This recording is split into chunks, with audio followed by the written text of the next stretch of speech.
So when I was a child, I was told there are magic words, in English like thank you and sorry.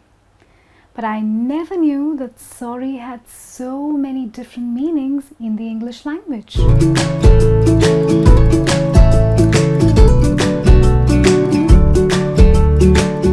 Hi, I'm Rima and welcome to today's lesson.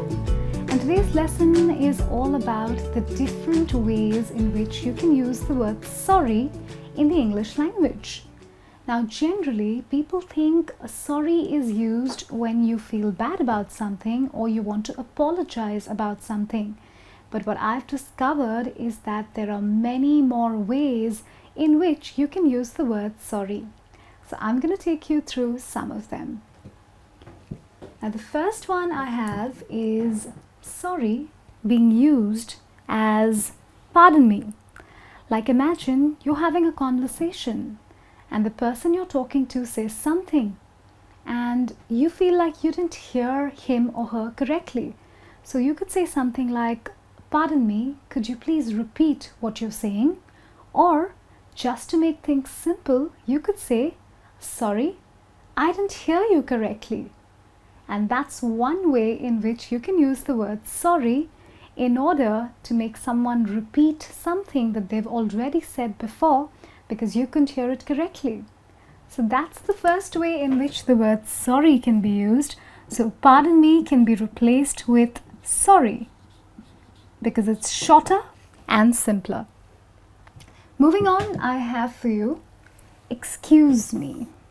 Now imagine you've gone shopping and you have a lot of shopping bags in your hand and you're passing someone and you end up kind of nudging the person or bumping into the person, probably touching them with your shopping bags. And obviously that is not considered polite.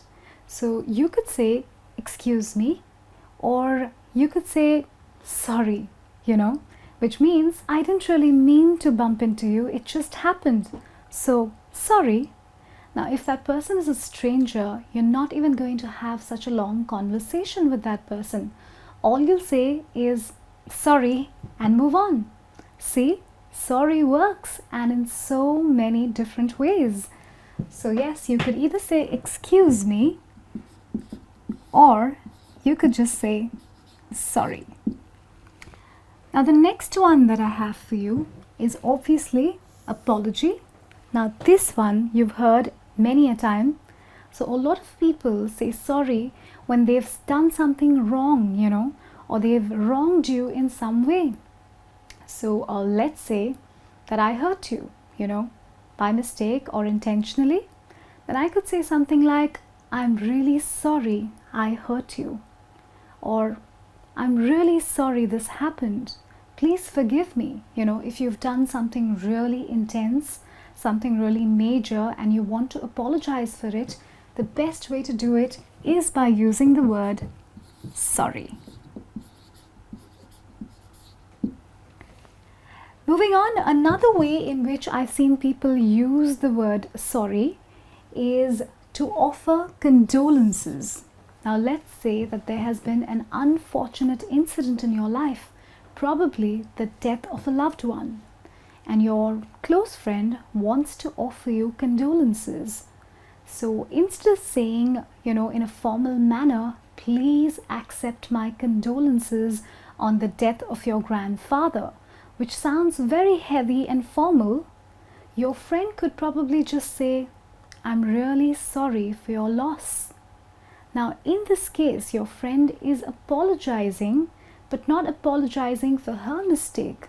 She's actually expressing apology or sadness for your loss. So condolences, can be offered by saying, I am sorry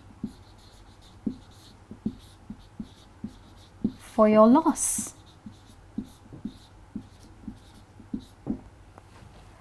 So which means that I feel really bad about your loss and please accept my condolences. So that's one way in which you can use the word sorry. What's next? Well, now this one, I see a lot of this usage in newspapers and magazines, So sorry, the word sorry can also be used to express hopelessness. Now imagine that you think that the state of affairs in your company, or let's say in the world in general, is very hopeless. So that can be expressed by saying, this is a sorry state of affairs, or the world is in a sorry state, which means the word sorry here depicts hopelessness, despair, sadness, lack of hope, So a sorry state of affairs actually means a hopeless and negative state of affairs. So that's one way in which you can use the word sorry. So you could say like a sorry state of affairs, or a sorry situation.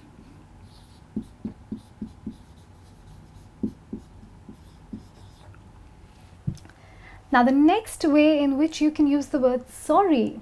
Wow, now this is actually a facial expression. Who ever thought that the word sorry is a facial expression? Really, it is.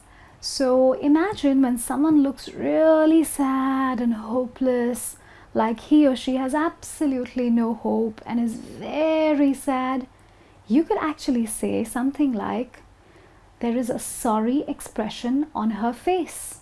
Or, I saw the children, their faces had such a sorry expression.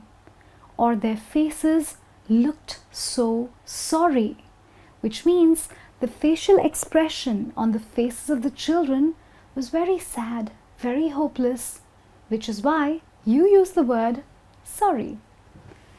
Now, who knew sorry was such a flexible and useful word? It can be used in so many different ways. So yes, sorry is also a facial expression. So you could call it a sorry expression.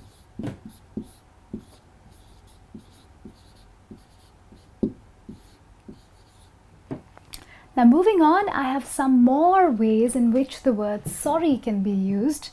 Now sorry can be used to express regret. Let's say, you were in a relationship and it didn't really work out and you feel bad about it. You regret the fact that it did not work out.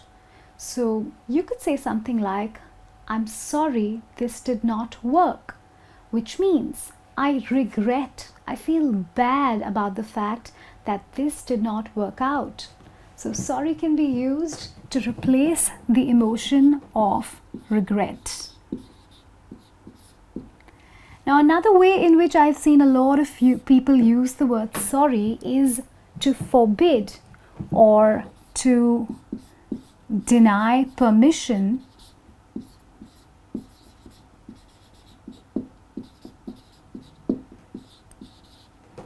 So, a lot of moms actually struggle with, trying to be strict with their kids. Now, imagine a child asks his mother for ice cream, just that he asks for ice cream before dinner and not after dinner. Now, the mom will obviously end up being very strict. So, she could say something like, I forbid you to eat ice cream before dinner, or I'm not giving you permission to do that. Or simply use the word sorry and say something like, sorry, no ice cream before dinner. Wow, I think that has a lot of power in it, don't you think? So the word sorry can be used to actually deny permission or forbid, or basically to express something like, no way are you having ice cream before dinner. So you could say, sorry, no ice cream before dinner. And I think that sounds very, very effective. So that's one way of using sorry. And the last one that I have for you is pity or sympathy.